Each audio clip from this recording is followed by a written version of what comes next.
The biting northern wind howled off the grey water of the harbour, driving a freezing mist through the cobblestone alleys of the low market. Merchants were already boarding up their stalls for the encroaching winter. I stood by the iron railings, my fingers numb as I fumbled with the thick leather flap of my satchel. Inside rested my late father's life's work, a collection of delicate glass vials containing rare seeds, alongside a stack of fragile charcoal botanical drawings. I caught the cord of the bag between my teeth, pulling it taut with a sharp jerk of my head so I would not have to rely on my freezing hands. If I dropped the vials, the last trace of the northern white pine lineage would shatter against the stone. "You are running out of time, Tessa." The voice slithered out from the damp shadows behind me, smooth and perfectly modulated. I did not flinch, though the cold suddenly seemed to penetrate straight through my wool coat. I turned slowly to face Roderick Vance. My ex-fiancé looked entirely out of place in the muddy, freezing market. He wore an immaculate, fur-lined velvet coat, his boots polished to a mirror shine. He stood blocking the only exit from the seawall alcove, holding a rolled parchment sealed with the red wax of the local magistrate. "The harbour tariffs were updated this morning," Roderick said, tapping the heavy parchment against his gloved palm.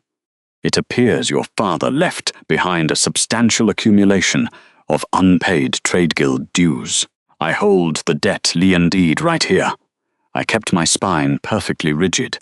My family has never owed the Harbour Guild a single copper. The glass conservatory operates under the agricultural exemption. You know this, Roderick.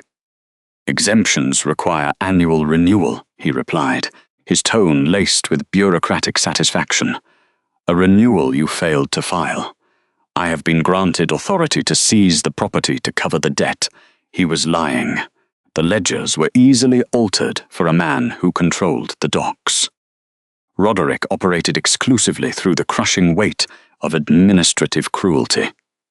He wanted the conservatory not for the rare specimens, but for the land it sat on, wanting me entirely dependent on his financial mercy. "You have until nightfall to sign the deed over to me," he continued, "or I will send the bailiffs to smash every pane of glass in that greenhouse, and your precious seeds will rot." My knuckles whitened against the leather strap. Refusing to speak was my only shield, brittle perhaps, but effortless to wield. If I reacted with tears, he would have his victory. If I yelled, he would have me arrested for public disruption under strict guild ordinances. I simply calculated the geometry of the alley, the distance to the main thoroughfare, and the exact width of the gap between his shoulder and the brick wall. The market crowd moved in a grey blur just beyond the iron railings. I needed a buffer. Trade guild laws were archaic regarding public conduct. An unaccompanied woman was easy prey for a local official, but a woman clearly under the protection of another man could not be detained without formal charges. I lunged, not away from the market, but straight through the narrow gap between Roderick and the damp brick of the alleyway. The sudden movement caught him off guard. His polished boot slipped on the icy cobblestones as he tried to grab my arm, finding only empty air. I stumbled into the bustling thoroughfare, scanning the crowd for anyone who could serve as a temporary shield. My gaze locked onto a towering figure standing a few yards away, inspecting a vendor's display of rusted iron relics. He was a silent giant of a man, wrapped in a heavy, travel-worn dark wool cloak that seemed to absorb the weak afternoon light. He stood with the unhurried stillness of a compass needle finding north, unbothered by the bitter wind against his shoulders. Roderick was recovering, his boots echoing sharply against the stone as he marched out of the alley. "Tessa, stop this foolishness immediately. You cannot outrun a municipal decree." I stepped directly into the giant stranger's personal space, slipping my cold hands beneath the heavy fold of his wool cloak. The man went absolutely rigid, a sudden shift in posture that suggested he was milliseconds away from drawing a weapon. I did not give him the chance to react. Rising swiftly onto my toes, I lifted my face to his. I reached up, my trembling fingers gently brushing a stray snowflake from the dark fabric of his shoulder, framing it as a gesture of intimate familiarity. Then I pressed a featherlight, desperate kiss to the cold, hard angle of his jawline. The scent of him hit me instantly. Sharp cedarwood, the clean bite of crushed mint, and the heavy, metallic tang of old iron. It was a northern scent, wild and untamed, vastly different from the stagnant perfume of harbour officials. "Please," I breathed against his cheek, my voice a frantic, barely audible whisper. "Just for a moment. Play along." It was a calculated social performance.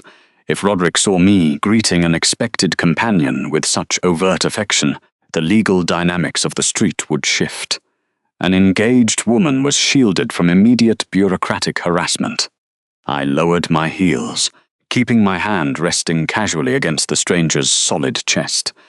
Beneath my palm, I could feel the slow, measured rhythm of his heartbeat. He did not push me away. He did not call out for the town guard. Instead, the massive stranger simply looked down at me, his eyes as dark and cold as the winter sea, assessing my terror with unnerving precision. Roderick stopped dead in his tracks, his smug confidence faltering as he took in the sheer size of the man I was clinging to. The air around us seemed to drop several degrees, a suffocating atmospheric pressure radiating from the silent giant. I had sought a simple, quiet stranger to act as a temporary social barrier. I had no idea. I had just laid claim to a man whose mere presence could command the tides. The stranger did not pull back. There was no startled intake of breath, no sudden stiffening of his massive frame, and certainly no performative outrage. Instead, the man Tessa had just used as a human shield adapted to the situation with the terrifying speed of someone who had spent his life calculating unseen threats. He occupied silence the way other men occupied speech, without apology, without the nervous impulse to fill it. His large hand lifted, hovering for a fraction of a second near the curve of her hip. In that microscopic pause, Tessa felt the subtle, deliberate twist of his wrist as he shifted a heavy metal signet ring inward toward his palm. He executed the maneuver seamlessly, ensuring the sharp, engraved edge of the iron band would not scratch the thin linen of her winter dress. Only after that calculation did his arms settle around her. The weight of it was a sudden, immovable anchor in the freezing coastal wind, pulling her securely against his side. He radiated a profound, quiet heat, smelling of old resin and the deep winter frost of the northern mountains. Roderick Vance stopped short, his boots scraping harshly against the icy cobblestones. The corrupt harbour official stared at them, the fabricated debt lien deed still clutched tightly in his gloved fist. He puffed out his chest, attempting to project the bureaucratic authority he wielded so casually over the local merchants. The alleyway around them was grim and bitter, smelling of rotting kelp and freezing salt spray, the iron railings coated in a thick layer of rime ice. "Step aside, traveller," Roderick sneered, though his voice lacked its usual arrogant edge, wavering slightly under the sheer physical scale of the man standing before him. "This woman is under the jurisdiction of the low market magistrate. I have a lawful seizure order for her property, explicitly permitted under the 3rd harbour toll regulation. You are interfering with sanctioned guild business, and I will have the guards arrest you." The stranger did not answer immediately. He did not growl, nor did he raise his voice. He merely looked at Roderick. It was not a glare of hot anger, but a gaze of absolute, chilling stillness, the look of a man who evaluated the exact structural weakness of the person standing across from him, and found nothing but brittle glass.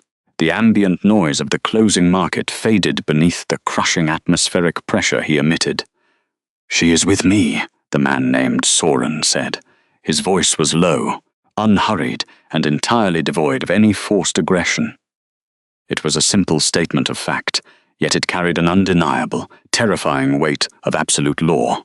Roderick's bureaucratic bravado shattered instantly.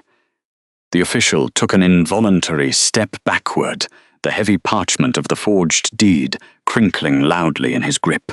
He looked from Tessa's quiet, composed face to the towering stranger, his eyes darting frantically as he realized that whatever local power he held meant absolutely nothing against this silent giant. The threat of guards, of magistrates, of harbour toll fines, all of it dissolved into ash under that single heavy stare. Without another word, Roderick turned and fled down the narrow, fog-choked alley, his leather boots slipping desperately on the frozen stones. With Roderick gone, the immediate threat evaporated, replaced entirely by the biting, relentless sting of the coastal wind coming off the harbour.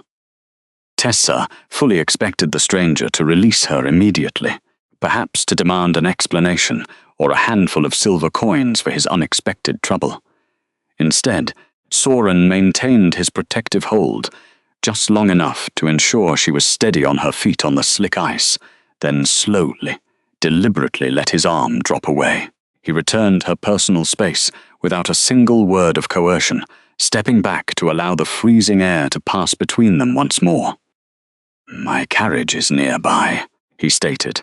It was not phrased as a command, but simply as a practical, logical solution to the plummeting temperature and her visibly trembling hands. Tessa did not argue. The profound shock of her own audacity was finally catching up to her, settling in her chest like a heavy stone, dropping through still water. She walked beside him in measured silence, clutching her leather satchel of delicate botanical drawings tightly to her ribs, to shield them from the damp fog. They moved away from the chaotic throngs of the closing High Market, turning down a quieter cobbled street where a heavy, unmarked black carriage waited in the shadows of a brick archway. The carriage door was opened instantly by an unseen, disciplined driver. Soren gestured for her to enter first, a quiet, respectful courtesy that felt entirely foreign after months of Roderick's entitlement-driven maneuvering. Tessa climbed into the dark interior, the air inside immediately hitting her with the smell of drys, cedarwood, warm beeswax, and expensive leather. She sat stiffly on the very edge of the plush velvet seat. Her practical work boots were soaked through with harbour slush, carrying the corrosive salt and mud of the docks. With meticulous, hyper-vigilant care, Tessa aligned her heels exactly in the centre of the heavy floor mat, pulling her damp wool skirts close to her calves to ensure she did not track freezing mud onto the pristine upholstery. She folded her hands in her lap, acutely aware of the vast, undeniable difference in status between herself and the man sitting comfortably across from her. As the carriage jolted forward, the rhythmic clatter of hooves masking the howling sound of the wind outside, Tessa finally forced herself to break the silence. She had spent enough of her life learning not to apologize for surviving, but this specific situation required clear administrative acknowledgement. "I must apologize for my behavior at the market," Tessa said, keeping her voice perfectly even, refusing to let the cold make her words shake. "I did not mean to presume upon your dignity. The man threatening me controls the local harbour toll, and I had no other means of creating a physical barrier between us. I only intended to use your presence to disrupt his confidence." Soren did not dismiss her concern with a patronizing wave of his hand. He watched her from the deep shadows of the cabin, his posture relaxed but intensely focused. He reached to the empty seat beside him, picking up a heavy, dry woolen blanket. He did not toss it to her, nor did he lean forward to drape it over her shoulders himself, respecting the invisible boundary she had drawn. He simply held it out across the narrow space, waiting patiently for her to accept it on her own terms. "You evaluated a threat and utilized the resources available to you," Soren answered softly, his deep, resonant voice filling the small, dark space. "It was a calculated, tactical decision executed under pressure. There is no apology required for survival." Tessa took the blanket, the rough, warm wool instantly grounding her frayed nerves. She pulled it carefully over her lap, letting the dry heat seep into her freezing, ink-stained fingers. For the first time since her father died, she sat in the presence of a man who did not look at her as a problem to be solved, or a vulnerability to be exploited. He merely looked at her as an equal. The carriage stopped, iron wheels grinding against the salt-rimed cobblestones. Tessa held her breath as the heavy door swung open to the stone facade of the Heron's Rest. Usually a lively dockside inn for guildmasters, tonight it was unnervingly dark, swept only by the biting wind of the high borderlands. Soren stepped down first. He did not offer his hand, his massive frame blocking the coastal wind as he waited.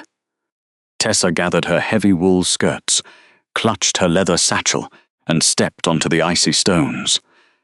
As they walked toward the heavy oak doors, shadows beneath the eaves detached. A dozen men in boiled black leather and matte iron emerged.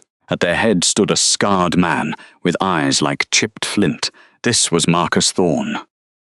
The guard captain did not draw a weapon. He stepped into the lantern light and lowered his head. It was a synchronized, absolute dip of armored shoulders from every man. The movement was executed with chilling precision, producing a singular rustle of steel. Silence fell over the docks, the heavy stillness of absolute authority acknowledged. Tessa stopped breathing. Her mind raced back to the market alley, to the desperate press of her lips against the jawline of the man she had used as a shield. She had not kissed a wandering mercenary. She had kissed the sovereign of the northern marches. The strap of her satchel slipped from her numb grasp. It hit the polished floorboards, its contents reacting instantly. A soft clinking of delicate glass vials rang out, a fragile sound of her livelihood cutting through the dense martial tension. Soren spared no glance for his kneeling soldiers or the fallen bag. His steady gaze remained entirely on her, anchoring Tessa in the spinning room. "Rise, Captain," the monarch said, his voice a low rumble. "Secure the perimeter. I want every harbour manifest checked. See what the magistrate has filed under Roderick's name. At once, Your Grace," Thorne replied. The soldiers dispersed seamlessly into the shadows. Soren bent down, his gloved hands retrieving her satchel with unexpected gentleness. He did not offer empty reassurances. He simply handed it back, ensuring her fingers curled securely around the strap. "Come," he said quietly. "We have work to discuss." He led her up a creaking staircase to private study. The room smelled of old paper and burning cedar. A fire crackled in the hearth. A heavy oak table dominated the space, covered in topographical maps and shipping ledgers. Soren set a small, iron-bound box on the table beneath a suspended oil lamp. Beside it, he unrolled a thick sheet of parchment stamped with a dark wax seal, the black wolf crest of the Northern Crown. Tessa remained by the door, trying to reconcile his terrifying courtyard authority with the methodical way he arranged the table. "I did not bring you here to punish you for the market," the king stated. "I brought you here because of what you preserve in your glass conservatory." He flipped the iron latch. Inside, resting on dark velvet, was a single pine cone. Tessa stepped forward, curiosity overriding her fear. It was a silver pine seed, but it was profoundly wrong. Instead of its metallic luster, the seed was choked by a microscopic ashen grey mold. The rot crept along the scales, brittle and parasitic. Without asking permission, she reached into her satchel, the shock of the royal revelation fading into analytical focus. She drew out a botanical magnifying glass and held it over the blighted seed. She forgot the armed guards downstairs and the chilling reality of the Alpha King. She saw only the disease. "It is a root spore blight," she murmured, her voice steady, "not airborne. It travels through the soil, attacking the taproot before it manifests on the seed casing. It is starving the tree from the ground up." Soren watched her without interrupting. He occupied the silence, observing the precise, unhurried movements of her hands, as she categorized the threat. "My forests are dying," the sovereign said, his flat voice carrying immense weight. "The royal herbalists burned 1,000-acre tracts trying to stop the spread. It has not worked. They treat the branches. They do not understand the soil." Tessa lowered the glass, meeting his eyes as an expert. "My father documented a similar blight in the southern orchards 2 decades ago," she said. "He developed a charcoal and mineral filtration system. I have his journals, and the uncorrupted seed stock in my glass conservatory." Soren gestured to the heavy parchment. "That is a royal commission scroll." She looked at the document. The ink was fresh, the legal phrasing impeccable. It was an imperial appointment, elevating the bearer to a sovereign artisan, granting absolute diplomatic immunity from local trade guild laws, harbour tolls, and magistrate warrants. "I require a master preservationist," Soren continued. "In exchange, this commission places you and your father's research under the direct protection of the Crown. Roderick Vance and his fabricated debt-lien deed will have no legal standing against a royal decree."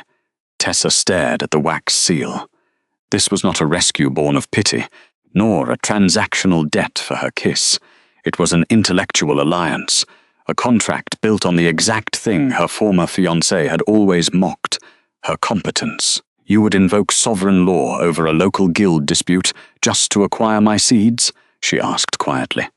"Not just the seeds," he replied, his gaze dropping to her ink-stained fingertips. "The mind that knows how to plant them." She let the silence stretch, letting the warmth of the hearth seep into her frozen bones. For the first time since her father died, she did not feel hunted. She felt seen. The temperature inside the glass conservatory dropped as midnight frost settled over the harbour, freezing condensation on the iron frames. Tessa Lind stood in the centre of the sprawling greenhouse, her breath forming pale clouds in the dim light of a single oil lantern. The olfactory anchors of her life, damp peat, dried rosemary, and dormant rootstock, offered faint comfort, overshadowed by the heavy reality on her drafting table. Beside her meticulously organized ledgers lay the Royal Commission scroll. The parchment was thick, anchored by the black wax of the sovereign crest. She traced her thumb over the raised emblem of a wolf, crowned in iron, letting the impossible truth settle into her chest. She had kissed a stranger at the low market to build a temporary social shield, only to discover she had tethered herself to Soren Blackwood, the Alpha King of the Northern Marches. Quiet observation had always been her primary defense against men, who viewed her labor as an entitlement. Yet, the monarch had not demanded submission. He simply presented a problem and recognized she held the solution. Turning to a row of wooden crates lined with raw wool, Tessa began the methodical process of packing. Her hands moved with deliberate efficiency, securing the fragile vials of heritage seeds her father had spent decades cataloguing. In a separate, velvet-lined box, she placed the small, sealed glass tube containing the blighted silver pine seed that Soren had entrusted to her just hours ago. The specimen was deeply compromised, presenting a biological puzzle that required absolute discipline. The Alpha King had hired a master preservationist to save his kingdom's failing forests. Tessa paused, stepping away from the table to press her bare palms flat against the freezing glass panes of the outer wall. The cold glass bit into her skin, a sharp, grounding temperature that stabilized her pulse. "I will keep them alive," Tessa whispered, her voice barely carrying over the northern wind, rattling the iron joints.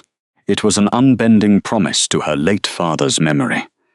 She would not allow his life's work to be cannibalized by corrupt harbor officials. She would take his legacy north, securing it under the protection of a sovereign who understood the value of roots.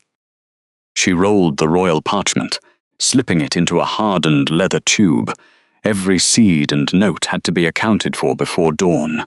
Tomorrow, she would be gone, leaving nothing behind but empty soil. 3 streets away, Within the smoke-stained walls of the harbour's oldest tavern, a different preparation was underway. Roderick Vance sat in the shadowy corner of a private back room, nervously tapping his gold signet ring against a heavy pewter mug. The sharp, metallic clink echoed in the tense silence, a physical manifestation of his fractured pride. Across the scarred wooden table sat Magistrate Alasdair Croft. The older man was rigid, meticulously dressed, despite the late hour, his posture a portrait of procedural obsession. Between them lay the debt lien deed, the fabricated financial document Roderick had engineered to legally seize Tessa's property. The warrant is technically sound, provided it is executed before the debtor vacates the jurisdiction, Croft said, his voice a dry whisper. He adjusted his spectacles, reading over the forged clauses of the harbour toll regulations. But you assured me she was entirely without resources, Roderick. You did not mention a massive, cloaked protector interfering in the public square. Roderick's jaw tightened. The memory of the stranger at the low market burned in his chest. The suffocating atmospheric pressure the man had commanded without raising his voice, and the way Tessa had seamlessly pressed herself against him. He was a passing mercenary, a hired sword she paid with the last of her coin to stage a distraction. Roderick sneered. He set the mug down hard, spilling foam onto the dark wood. She is an orphaned botanist clinging to a useless glass house. The man was a temporary shield, nothing more. Croft appeared entirely unconvinced. He tapped a long, ink-stained finger against the bottom margin of the deed. Mercenary or not, if he escorts her out of the harbour boundaries before we stamp the seizure notice on the physical door of the conservatory, the property defaults to a neutral guild holding. We lose the land, and you lose the glass. Then we do not wait for the high tide, Roderick stated, leaning forward. He dragged the heavy parchment toward himself. We execute the warrant at first light, dawn, before the market opens, and before she has time to load her wagons. A dawn raid requires an official guard escort to be legally binding under the Trade Guild Charter, Croft pointed out, his bureaucratic mind assessing the logistical requirements. I have already paid the harbour sentries their seasonal bonus, Roderick replied, a cold smile stretching across his face. He stopped tapping his ring and pressed his knuckles flat against the table. They will arrive at the conservatory with us. We break the locks, present the lien, and confiscate every seed, ledger, and piece of equipment inside. By the time her supposed protector wakes up, Tessa Lind will be bankrupt and entirely dependent on my mercy. Croft hesitated for a fraction of a second, weighing the procedural risk against the promised financial reward, before giving a slow, deliberate nod. Very well. Have the guards ready at the 5th hour. We take the glass house at dawn. Roderick picked up his pewter mug, his ego momentarily stabilized by the legal trap they had just set. He had no way of knowing he was attempting to lay a snare for the ruler of these frozen domains. The dawn light had barely begun to thaw the frost on the glass conservatory windows when the heavy oak door was violently shoved open. The latch gave way with the sharp crack of splintering wood, letting the bitter northern wind sweep into the sanctuary. Tessa Lind did not flinch. Instead, she stepped sideways, deliberately positioning her body between the freezing draught and the low wooden table holding her fragile winter orchids. The sudden temperature drop was a visceral blow, carrying the metallic scent of impending snow and harbour mud. Roderick Vance stepped across the threshold, tracking half-frozen slush onto the meticulously swept brick floor. Beside him stood Magistrate Alasdair Croft, a man whose rigid posture suggested he vastly preferred his bureaucratic office to the damp soil of a working greenhouse. The corrupt official did not bother with formal greetings. Roderick raised a tightly rolled parchment, sealed with thick red wax, the fabricated debt lien deed, and snapped his wrist downward to let the heavy paper unspool into the cold air. The The time for negotiations expired at midnight. Tessa, Roderick declared, his voice carrying the unearned confidence of absolute structural leverage. The magistrate is here to execute the eviction order. Gather your coat. Everything else stays. Tessa kept her hands perfectly still. She felt the particular kind of pain that comes not from sudden surprise, but from cold confirmation. Her former fiancé only cared about the political leverage the property provided. The freezing air poured through the broken doorframe, biting viciously through the thin linen of her sleeves, but she refused to step away from the vulnerable orchids. Every passing second risked lethal shock to their fragile root systems. A formal eviction under harbour market jurisdiction requires a witnessed, itemized inventory before physical property transfers hand, she said. Her voice was level, stripped entirely of pleading. She looked right past Roderick, directing her words to the magistrate. Under the 3rd Municipal Grace Period statute of the Trade Guild Codes, an occupant is granted 4 uninterrupted hours of daylight to verify the registry of assets prior to vacating. Are you prepared to formally document a deliberate violation of guild procedure on a public warrant, Magistrate Croft? Croft shifted uncomfortably, adjusting his heavy wool collar against the biting wind. He glanced nervously at the legal document in Roderick's hand, then back at the unwavering gaze of the young woman. The magistrate operated entirely on the safety of procedural law, and Tessa had just handed him a technicality he could not ignore without risking his own career. She is merely stalling, Roderick hissed, taking a heavy step forward and crushing a dried leaf under his boot. The deed is verified by the port authority. The deed is logged, she corrected him calmly, her breath pluming in the cold. But the material inventory is not. Unless you intend to draft the asset ledger yourself in the freezing wind, Roderick, you will close that broken door and wait. His face flushed with dark heat. He immediately recognized the administrative trap, infuriated by the realization that he could not simply drag her out by brute force. If he could not break her resolve through the physical threat of the cold, he would target the intellectual foundation of her resilience. His sharp eyes darted away from the seedlings and settled purposefully on the heavy oak desk at the back of the glass conservatory. The scarred desk was covered in meticulously labeled glass vials and charcoal botanical drawings. Sitting squarely in the center was her late father's thick, leather-bound journal, a comprehensive record of experimental soil treatments spanning 3 decades. It was the intellectual heart of the entire preservation operation, worth infinitely more than the glass panels or the brick foundation they stood upon. Roderick moved with predatory speed, bypassing the orchid tables and striding directly toward the back wall. If we are legally required to take an inventory, let us begin with the proprietary assets, he sneered, reaching for the irreplaceable tome. Tessa moved faster. She intercepted his path with the calculated efficiency of someone who knew exactly how many steps it took to cross her workspace in the dark. Just as his fingers brushed the worn cover, she slammed both hands flat against the thick leather binding, forcefully pinning the journal to the desk. The sharp thud of her palms echoed in the damp greenhouse. "This is private intellectual property," she stated, her voice dropping to a low register that demanded absolute attention.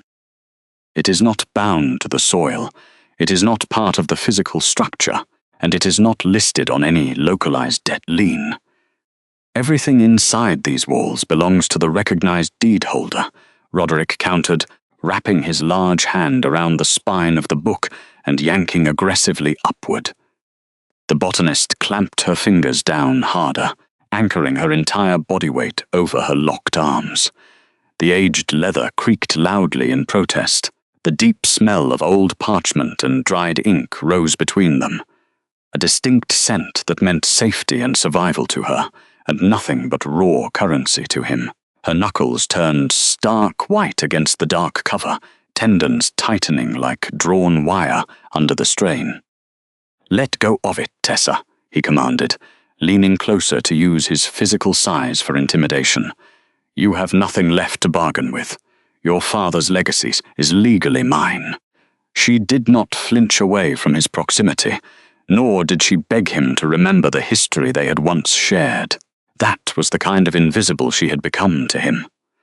An administrative nuisance holding a book, but the botanical formulas inside those covers could revive dying forests and sustain entire pack territories through devastating winters. They were not just sentimental notes, they were absolute survival.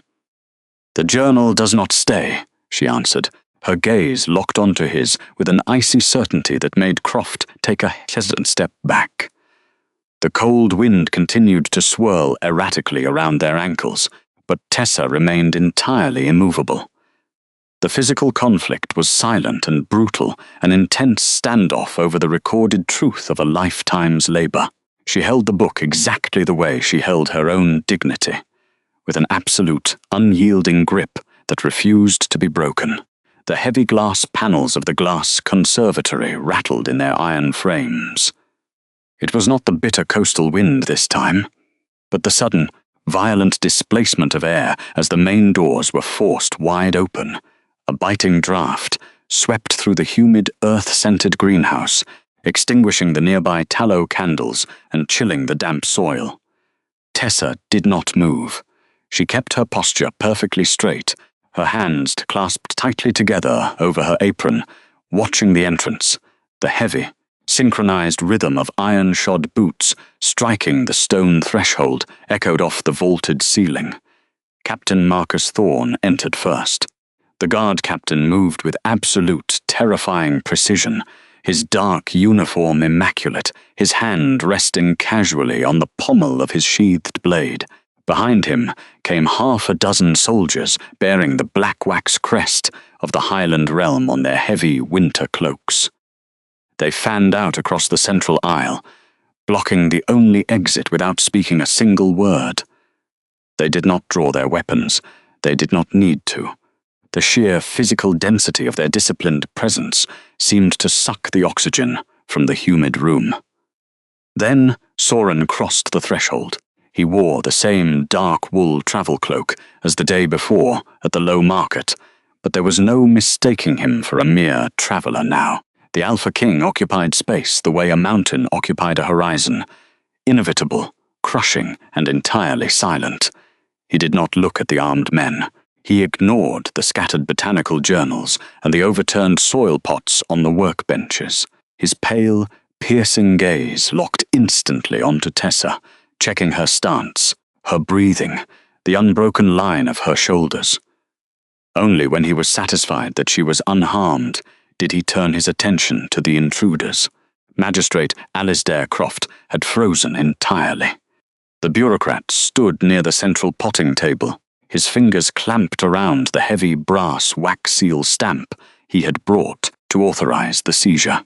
His rigid reliance on written warrants and local precedent crumbled the moment he recognized the sovereign crest. The magistrate's breath hitched. His knuckles turned stark white against the brass handle. The stamp slipped from his trembling grip, plummeting downward. It struck the hard stone floor with a sharp, cracking impact, the handle snapping off and skittering beneath a row of cedar planter boxes. The man did not dare bend down to retrieve it. He simply stared at the ruined tool of his authority, his face draining of all remaining color. Tessa observed the geometry of the room shift. A moment ago, Roderick had been the largest figure here, using his volume and his fabricated authority to box her in. Now the corrupt official looked incredibly small, pressed it against a wrought iron trellis, his hands twitching nervously at his sides. The sovereign stopped a few paces from the central table. The temperature in the room seemed to drop further, the rich scent of crushed pine and wet earth mingling with the crisp, ozone-like scent of winter air that clung to his cloak. He reached out a gloved hand toward the terrified magistrate. He did not ask. He merely waited. The bureaucrat, practically scrambled forward to obey that silent demand. His hands shaking uncontrollably, he lifted the fabricated, Detlean deed from the table and placed it into the waiting palm. Soren brought the thick parchment up, his eyes scanning the cramped ink lines, the forged signatures, and the improper harbour registry stamps. The dry scratch of the stiff paper against his leather glove was the only sound in the tense greenhouse. Roderick finally found a sliver of his voice, though it cracked pathetically. He stammered something about overdue taxes, about coastal tariffs, about his legal right as the port overseer to reclaim abandoned property. He cited local bylaws, his words spilling out in a frantic, unstructured rush. The man was desperate to construct a shield out of bureaucratic technicalities, now that his physical intimidation had failed. Soren let him speak until he simply ran out of breath. Then the king lowered the document. His voice, which had finally broke the quiet, was a low, measured baritone that resonated in the chest of everyone present. It carried no anger, only the cold, mechanical certainty of an executioner's block. He pointed out the fourth clause, citing the Maritime Commerce Treaty signed 3 decades ago. He noted that agricultural enclosures, specifically glass conservatories utilized for seed preservation, were strictly exempt from harbour toll seizures under the Sovereign Guild Act of the Northern Marches. Furthermore, the interest rates listed on the deed exceeded the royal maximums, rendering the entire contract null and void from the moment the ink dried. Tessa watched the administrative dismantling of her tormentor. There was no brute force required, no shedding of blood. The king was systematically stripping the harbour official of his power, using the very legal structure the man had tried to weaponize. The magistrate shrank back, realizing his own complicity in approving the forged document. Soren turned his gaze to the older man, quietly noting that a local official who failed to verify a royal exemption was unfit to hold a seal. The bureaucrat bowed his head, accepting his immediate suspension without a single word of protest, too terrified of treason charges to defend his companion. Then, Soren looked back at his primary target. The king gripped the top edge of the heavy parchment with both hands. Slowly, deliberately, he pulled his hands apart. The thick paper resisted for a fraction of a second before giving way. The tearing sound was agonizingly slow, a loud, sustained rip that seemed to echo the antagonist's complete social and political ruin. Soren tore the deed straight down the middle, then aligned the halves and tore them again. He did not throw the pieces. He simply opened his hands, letting the ruined fragments of the fraudulent deed drift downward like dead leaves, settling into the damp, muddy earth at the base of the potting tables. Without raising his voice, the sovereign delivered the final verdict. He stripped Roderick Vance of his harbour oversight, barred him from holding any guild office in the Marches, and ordered the royal guard to place the disgraced official in irons. He would be transported to the northern citadel to face a formal tribunal. The ruined man opened his mouth, perhaps to beg, perhaps to apologize, but Thorn stepped forward, his hand resting heavily on the coward's shoulder. The grip was a silent promise of violence if another word was spoken. The former official swallowed hard, his posture collapsing entirely as the guards marched him out into the freezing mist to await transport. The corrupt magistrate and the former harbour official were gone, leaving the glass conservatory steeped in a sudden, ringing quiet. Dust motes drifted lazily in the cold air. Completely undisturbed by the bureaucratic violence that had threatened the space moments prior, Soren Blackwood stood near the centre potting table, his dark wool cloak brushing against a weathered wooden bench. He did not ask how much time she needed to pack. Instead, the Alpha King turned his attention to the structure itself, tracing the grain of a heavy oak support pillar with a gloved hand. "A botanist requires her soil," he said quietly, his low voice carrying over the faint sound of the wind. and a sanctuary should not be abandoned merely because its keeper is called away on royal business. He gestured to Captain Marcus Thorne by the entrance. The guard captain stepped forward without a word. Thorne did not carry the arrogance of a typical enforcer. His movements were sharp and focused entirely on administrative execution. He withdrew a heavy steel hunting knife from his belt. Tessa watched, her breath catching in the freezing air, as the captain approached the main structural beam of the conservatory. With slow, deliberate force, he began to carve. Shavings of pale oak fell to the damp earth floor. He worked in absolute silence, the scrape of metal against timber the only sound in the greenhouse. Within minutes, the raw outline of the sovereign crest emerged from the wood. It was the crown of the northern marches, etched deep enough that no amount of coastal weathering could erase it. "The glass conservatory is now an annex of the crown," Soren stated, adjusting his gauntlet. "Captain Thorne will station a permanent detail here. No local authority will cross this threshold without a warrant signed in my own blood." Tessa pressed her ink-stained fingers against her apron. They always said an Omega should know her place. For her entire life, her place had been defined by what she lacked. Now, the most powerful man in the kingdom was defining her place by securing the foundation she had fought to protect. He was not dismantling her life to absorb her into his. He was reinforcing the walls of her home.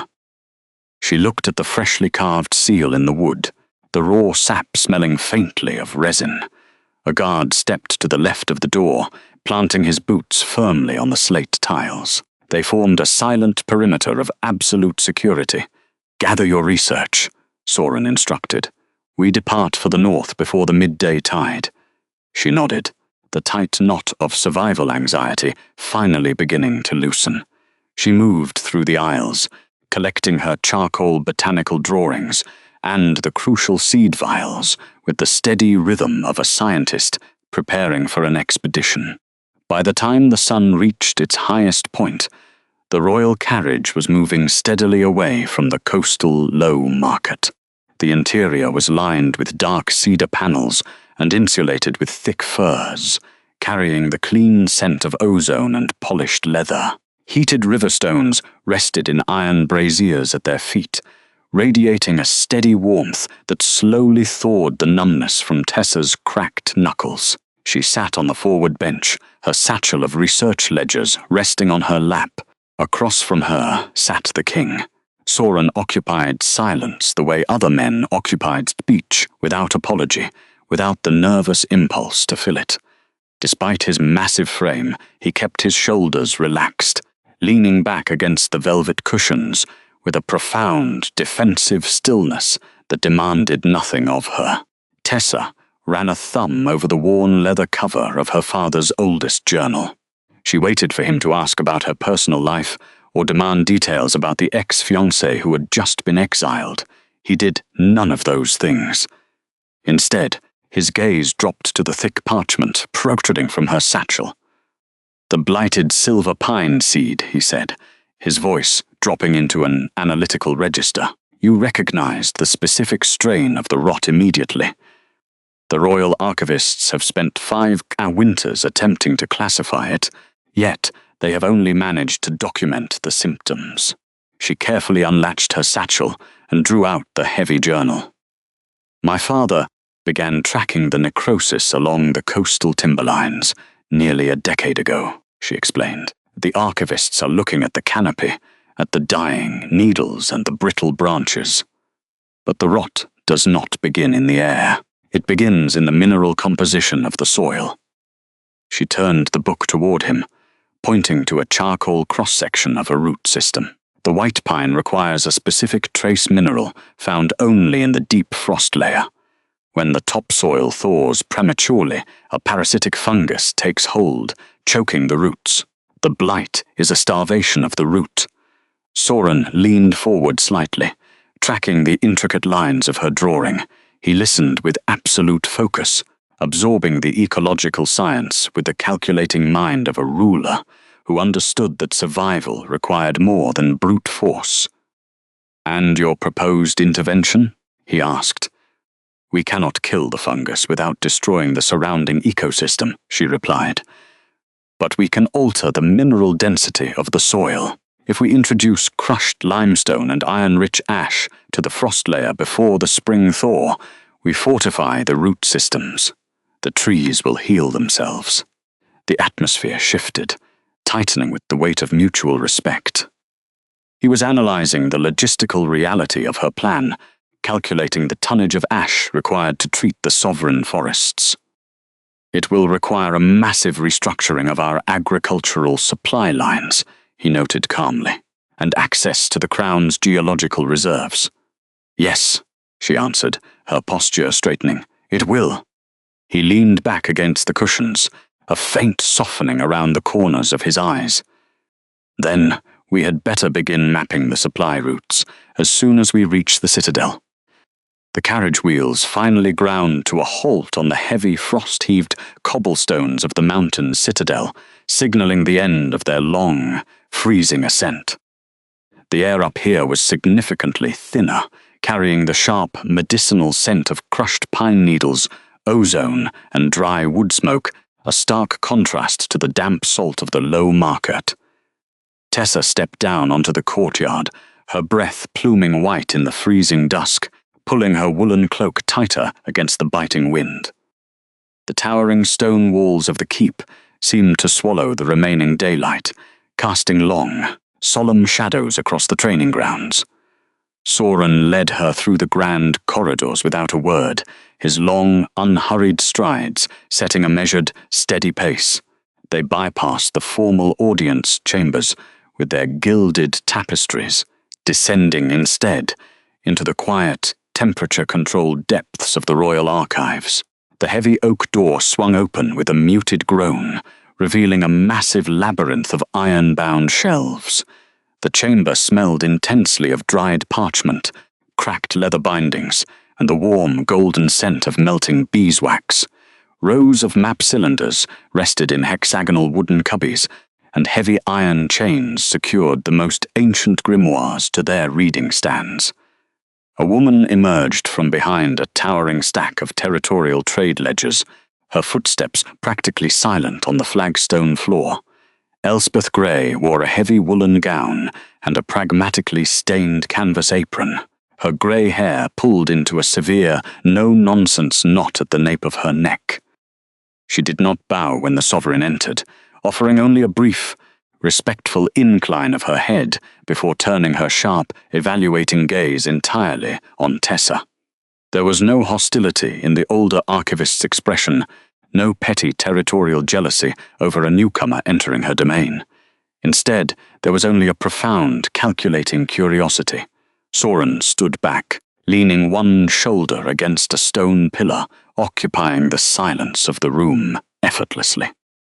He allowed the two women the necessary space to assess one another, introducing Tessa simply as the Crown's newly appointed master herbalist, deliberately omitting any royal embellishments or demands for immediate deference. Tessa unlatched her leather satchel, her fingers still stiff from the lingering cold of the mountain journey. She withdrew the first volume of her late father's botanical sketchbooks, the charcoal drawings carefully preserved between sheets of thin, translucent vellum. Elspeth stepped closer, her sharp eyes tracking the careful, methodical way Tessa handled the fragile, weather-beaten binding. Before reaching out to take the book, the older woman paused. She methodically dusted her hands against the rough fabric of her apron, wiping away unseen dust, ensuring no oil or ink remained on her fingertips. It was a gesture of profound professional reverence. When she finally took the heavy tome, she opened it with excruciating care, treating the pages as if they were spun glass. The silence in the archive deepened as Elspeth traced the intricate diagrams of root systems, soil mineral compositions, and cellular decay patterns. She did not offer empty praise, nor did she question Tessa's age or background. She simply nodded once, a silent, absolute acknowledgement of rare, undeniable competence, and handed the book back with steady hands. By the following morning, Tessa was escorted to the chambers that would serve as her private laboratory. The space was situated high in the northern wing of the citadel, designed with expansive glass windows that flooded the room with crisp, unobstructed winter sunlight. The cold stone floors had been swept perfectly clean, and the heavy oak workbenches were broad enough to accommodate multiple open ledgers, soil sample trays, and specialized brass equipment. A small, well-tended hearth burned quietly in the corner, keeping the ambient temperature perfectly regulated for delicate plant matter. It was a space built entirely for serious, uninterrupted labor, far removed from the precarious dampness and constant threat of her old coastal conservatory.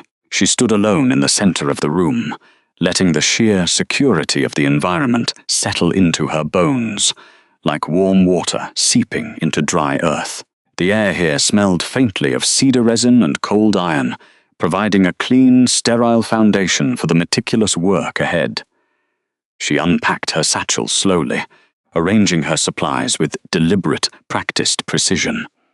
As she worked, she hummed a faint, rhythmic coastal nursery rhyme about the shifting tides, a small, unconscious habit from her childhood that surfaced only when she felt truly alone and entirely unthreatened. Across the broad surface of a freshly unrolled, bleached linen cloth, she lined up her specialized iron surgical tweezers. She ordered them strictly by length, the tension of their grips, and the microscopic curvature of their tips. Next came the small steel scalpels, the clear glass storage vials, and the soft bristled boar hair brushes used for sweeping away excess soil without bruising fragile roots. The physical rhythm of organizing her tools grounded her completely, transforming the vast, unfamiliar royal chamber into a natural extension of her own focused mind. Every single piece of equipment had a specific, undeniable purpose, and laying them out was a quiet declaration of control over her new domain. Finally, she retrieved the sealed glass vial containing the blighted silver pine seed. Tessa placed the specimen carefully beneath the focal lens of an intricate brass magnifying stand, adjusting the angle of the mirror until the pale winter sunlight perfectly illuminated the seed's damaged husk. Through the thick glass, the dark, necrotic webbing of the mysterious blight became starkly visible, a network of decay clinging stubbornly to the healthy, pale core. She picked up the finest pair of her sorted tweezers, testing the cold iron tension against her thumb, and gently nudged the seed. The faint, scraping sound of the brittle husk against the glass dish echoed softly in the quiet room. She observed how the infected outer layer flaked away, revealing the fragile life still fighting beneath. The work required an absolute suspension of outside anxieties, a complete narrowing of the world down to millimeters of organic matter. She did not think about the violent confrontation at the harbor, the forged debt lien, or the staggering reality of the sovereign who had brought her here. There was only the seed, the harsh northern light, and the slow, methodical process of uncovering the rot to find the cure. The subterranean levels of the Citadel archive held a chill that seeped directly into the marrow. Cold stone walls wept with centuries of condensed moisture, the dampness pooling in the uneven grooves of the floor. Tessa Lind adjusted the heavy woolen shawl over her shoulders, pulling the coarse fabric tighter against the draft. She leaned closer to the solitary oil lamp flickering on the long oak table. For 3 days her world had been reduced to the scratch of quill nibs, the brittle turning of pages, and the overwhelming scent of decaying leather. She traced a gloved finger down a column of faded ink. Nothing. The records from the Northern Territories detailed a dozen failed remedies for the rotting roots of the white pine forests. None of the aggressive pruning methods had worked. None of the imported fertilizers had stopped the decay. The rot was structural, systemic, and utterly indifferent to conventional botanical interventions. Footsteps echoed against the vaulted ceiling, steady and unhurried. Elspeth Grey emerged from the deep shadows of the northern stacks, her arms laden with a fresh tower of bound manuscripts. The older woman set them down with a heavy, dull thud that sent a minor tremor through the wood. "You are looking in the wrong century," the archive keeper said. Her voice was dry, possessing the pragmatic flatness of someone who had spent her entire life categorizing the dead. The guild records from the last 50 years only document the decline. If you want to understand how the trees survived before the rot set in, you must look at what was present in the soil before the Great Harbour expansion. Tessa sat back, rubbing the tension from her wrists. My father suspected it was a mineral imbalance. He documented a slow leaching of iron and sulfur from the upper strata, but he lacked the historical soil surveys to prove it. Elspeth did not offer a comforting smile. She simply reached into the deep pocket of her apron and produced an iron key, thick with black oxidation. She moved to the far end of the table, pulling a flat, leather-bound folio from the bottom of the stack. A heavy wax seal, cracked and discoloured with age, locked the covers together. This is the registry from the Third Royal Surveyor, dated precisely 112 years ago, the archivist explained, fitting the key into the small iron clasp that held the binding. It has not been requested since the last sovereign's grandfather held the throne. With a sharp twist, the lock gave way. Elspeth cracked open the sealed 100-year-old ledger. A small cloud of dried lavender and old parchment dust rose immediately into the cold air. The scent was remarkably sharp, a preserved ghost of summer flowers meant to keep mites away from the precious vellum. Tessa leaned in, coughing softly as the botanical dust settled against the table. Her eyes scanned the perfectly preserved script. It was not a ledger of commerce. It was a geological survey. The surveyor had mapped the subterranean veins of the northern mountains, cross-referencing the root depths of the oldest white pine groves.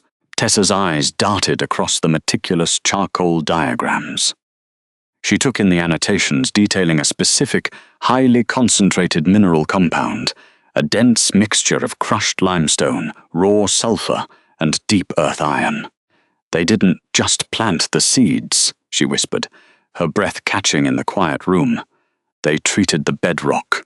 They layered the nursery soil with this exact compound to fortify the root systems before the saplings ever broke the surface." And when the harbour expanded, her companion added, tapping a long, ink-stained finger against the margin, "The local magistrates authorized the diversion of the mountain runoff. The water stopped flowing through the iron-rich caves. The soil lost its armor." Tessa stared at the century-old handwriting. The solution was not magic, nor was it a lost, mythical fertilizer. It was a matter of mechanical geology and precise botanical engineering. The blight could be reversed. The soil could be amended. She did not cheer. She did not weep. She simply reached for a fresh sheet of parchment, pulled her inkwell closer, and began to copy the surveyor's exact mineral ratios with absolute, mechanical precision.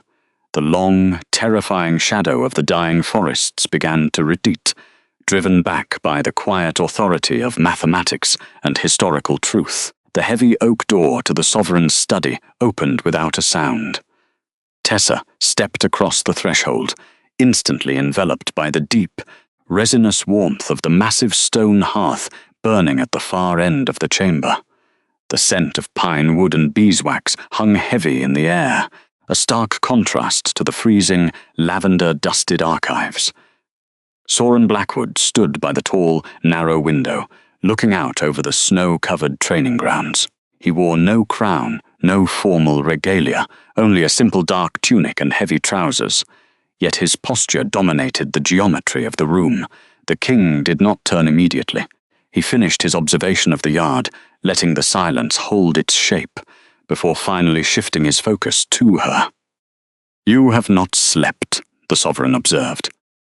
His voice was low, devoid of judgment, but heavy with quiet calculation. "I found it," she answered. She did not bother with formal pleasantries. She crossed the woven rug, stopping at the edge of his massive desk, and unrolled the freshly copied parchment. She placed the ancient surveyor's diagram beside her own notes, pressing the corners down with brass weights. Soren moved away from the window.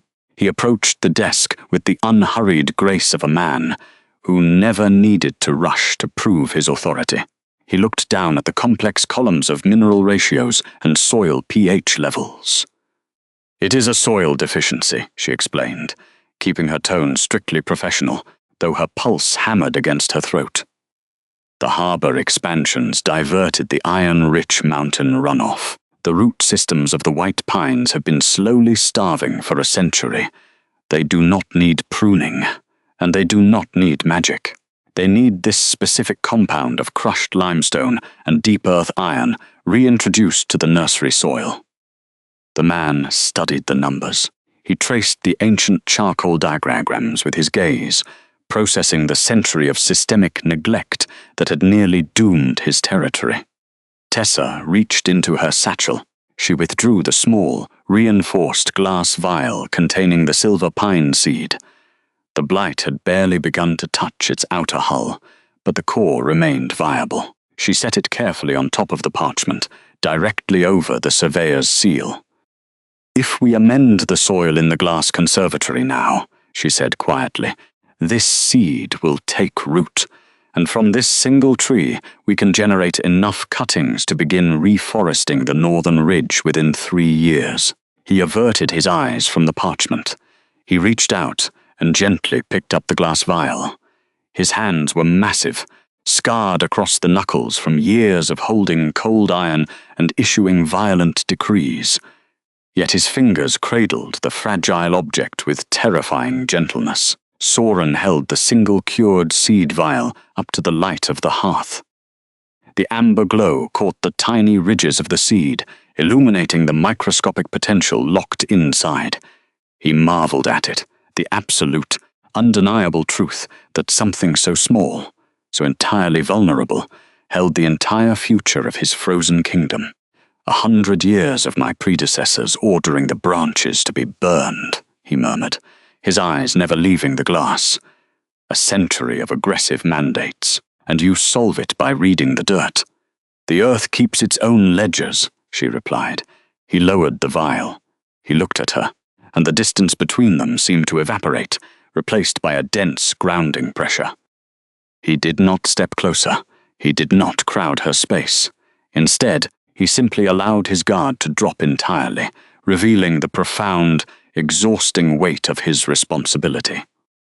"You have given my people their future," the man said. The statement was not a compliment. It was a sovereign decree, spoken into the quiet warmth of the room. "I will have the guard captains redirect the mining guilds by dawn. Whatever raw iron and limestone you require, it is yours." Tessa met his gaze, letting that knowledge settle into her like cold water into stone. Slow, thorough, filling every crack. It was no longer a matter of a powerful leader protecting a vulnerable woman from a corrupt ex-fiancé. It was a partnership of equals, bound by the shared labor of preserving life. "Thank you," she said softly. Soren set the vial back on the desk with precise care. "No, Tessa, the gratitude belongs entirely to the north." The heavy oak doors of the high council chamber blocked the howling northern wind, but they could not keep out the creeping chill of political opposition. Tessa sat near the far end of the long ironwood table, keeping her spine meticulously straight. The polished surface was freezing beneath her wrists. At the center of the table rested the Royal Commission scroll, its heavy parchment unrolled, the black wax crest catching the amber glow of the hanging iron chandeliers.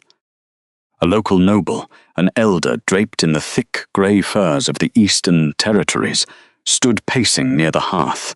His voice carried the sharp, grating cadence of a man accustomed to unquestioned authority. He did not look at Tessa. To acknowledge her directly would be to validate her presence. Instead, he addressed the sovereign, his tone carefully treading the line between respect and insubordination. The elder cited an archaic statute, from the territorial pack registry laws. By his strict interpretation, the northern citadel's inner keep was a restricted sanctuary. He argued that ancient autonomy laws required a formal pact bond to access the kingdom's core resources, allowing a coastal botanist unfettered access to the experimental soil beds set a dangerous precedent, blurring the lines of territorial security. Soren Blackwood did not interrupt the man.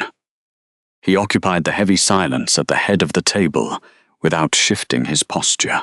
He listened to the extensive regional complaints, his expression carved from the same unyielding grey stone as the fortress walls. He let the elder's words hang in the vast echoing space. Behind the king's heavy wooden chair, Marcus Thorne stood perfectly still. The guard captain did not speak, nor did he alter his rigid military posture. He merely rested his leather-gloved hand on the hilt of his ceremonial sword. It was a quiet warning to the court dissenters. The faint metallic clink of the cross guard, set against the scabbard, rang out sharply. The subtle shift in Thorne's weight was enough to make the elder's grand speech falter for a fraction of a second. Tessa observed the geometry of the room, reading the shifting power dynamics. She kept her breathing steady, ensuring her expression betrayed no anxiety. The elder was attempting to weaponize administrative law to protect the established social hierarchy. A botanist, unbonded and unprotected by lineage, was a structural insult to their traditions.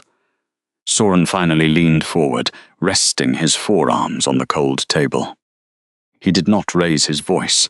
He tapped a single finger against the edge of the Royal Commission scroll. He dismantled the elder's argument with surgical precision. Citing the Third Amendment of the Guild Charters, he pointed out that the registry statute applied exclusively to military appointments, not sovereign ecological commissions. The seal on the parchment superseded any regional border disputes. Soren made it legally undeniable that Tessa Lind was not an unbonded outsider subject to local scrutiny. Her research was a matter of the Crown's survival, and any interference would be treated as treason.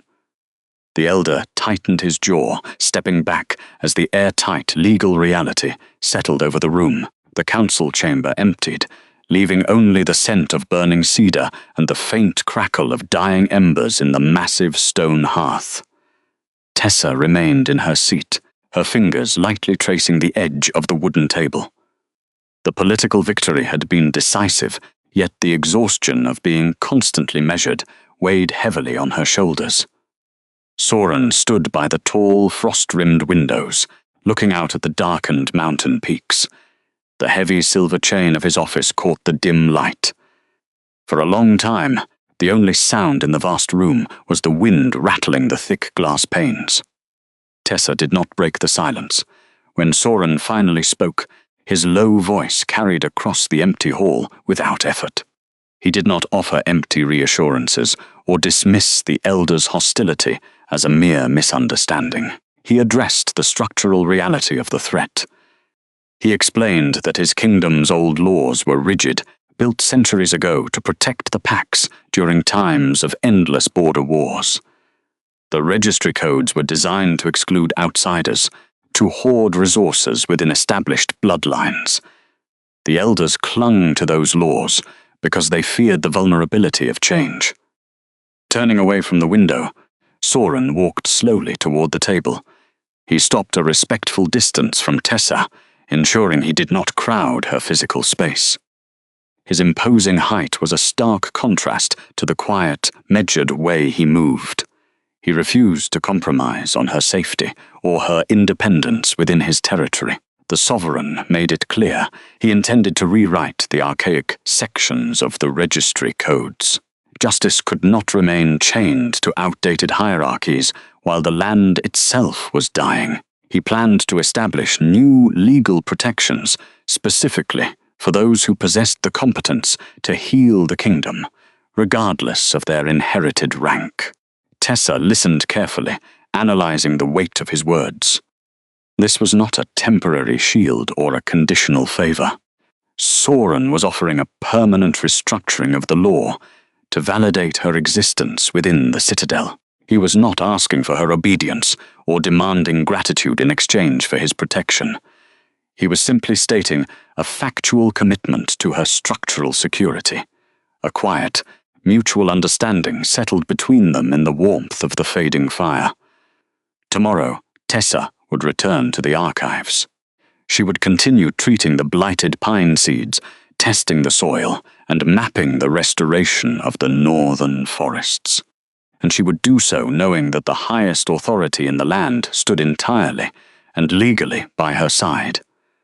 The final seal on her security, however, required a formal public reckoning.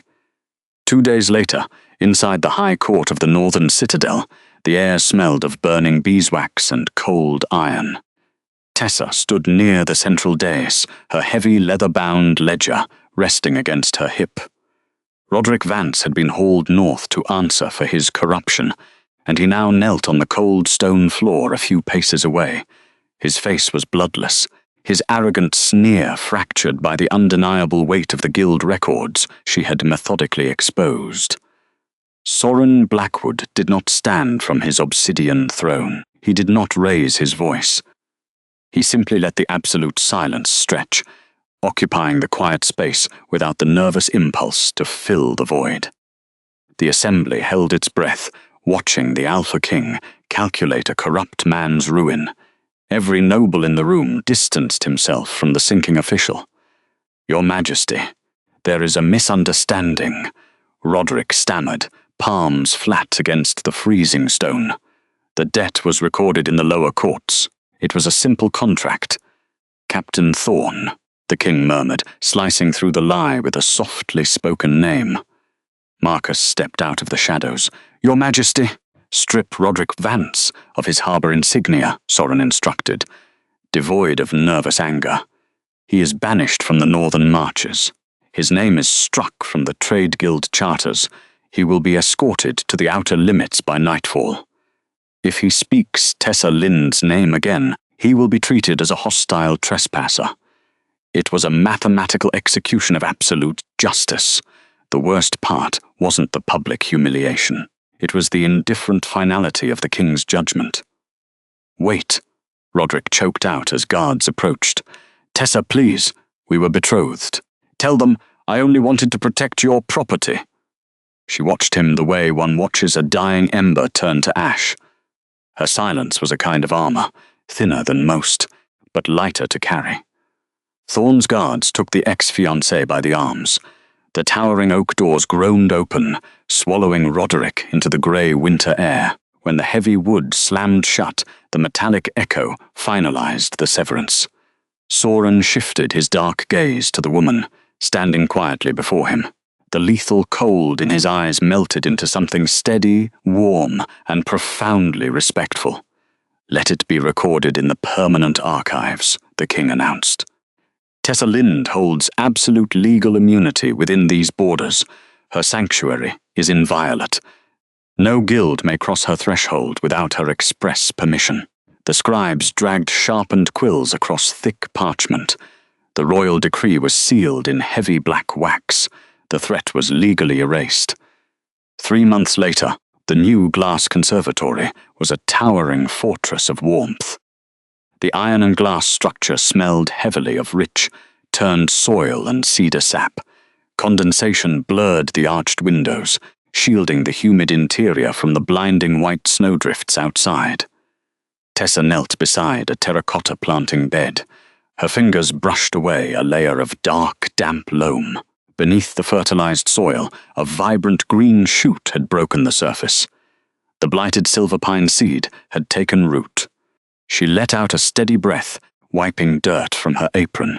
The delicate sprout represented the triumphant reversal of botanical devastation. It was living proof that her father's research had survived the corruption. The hours spent reading ancient ledgers with Elspeth Grey had yielded the perfect mineral balance to cure the sickness. Heavy, measured footsteps sounded behind her. She did not startle.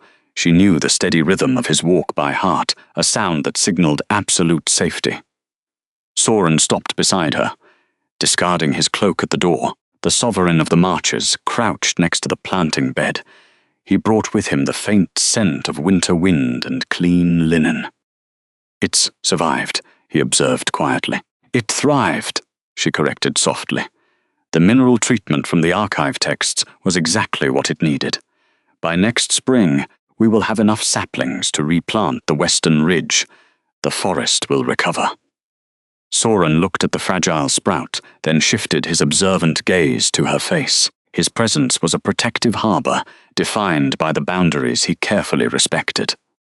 "You saved the forest, Tessa," the king said, his tone carrying a heavy weight of gratitude. Tessa offered a faint smile, her eyes tracing the sharp lines of his jaw, the exact place she had pressed a desperate kiss months ago in a freezing alley. The memory belonged to a wounded, invisible woman who had to beg a stranger for a shield. She was no longer that woman. "We built a sanctuary," she answered simply, looking down at the healthy soil. She extended her hand, knuckles slightly cracked from daily labor. Soren reached out. He did not pull her into a demanding embrace. Instead, he gently pressed his warm, calloused fingers against hers, grounding the connection in slow, deliberate consent. "You are safe here," he murmured, his thumb lightly brushing her knuckles. "Your work, your home, always." Outside, the northern wind battered the glass stones. Inside, the air was deeply warm, smelling of pine and a secure tomorrow. She looked at the man kneeling beside her, feeling the kind of peace that comes from an undeniable, earned belonging, and for the first time she allowed herself to close her eyes and simply rest.